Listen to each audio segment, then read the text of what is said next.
सगळ्यात पहिले काल शिवजयंती होती आणि सगळा 18 पगड 12 बलुतेदार समाज अतिशय उत्साहानं शिवजयंती साजरा करत होता।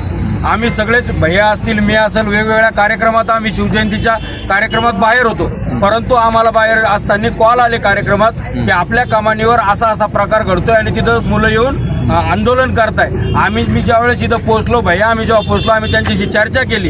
काल विषय सगळा क्लोज झाला होता आणि हे नाव जशाला तसंच टाकलं गेलं होतं। परंतु काय केलं, जाणून बुजून याच्यात काहीतरी राजकारण करायचं आणि आपला हा जो समाज आहे, जो गुन्ह्या गोविंदानं राहतोय, आज आपला हा पूर्ण बायपास परिसर असेल, ह्या सगळा 18 पगड समाज एकत्र राहतोय, ह्या समाजात दुफळी कशी निर्माण करायची, समाजाला एकमेकांसमोर कसं आणायचं, म्हणून काही लोक इथं बाहेरचे आणून त्यांच्यात पूर्ण महाराष्ट्रात चुकीचा संदेश देण्याचं काम काही लोकांनी केलेलं आहे। आणि आम्ही त्या लोकांना काल पण सांगितलंय, आमचा सगळा समाज एक आहे। कालही बंजारा समाज असेल आणि 18 पगड आमचा सगळा समाज असेल, हा एकत्र राहतो, यापुढेही आम्ही एकत्र राहू आणि कुठल्याही प्रकारचं नाव मिटवण्याचं इथं काम झालेलं नाही।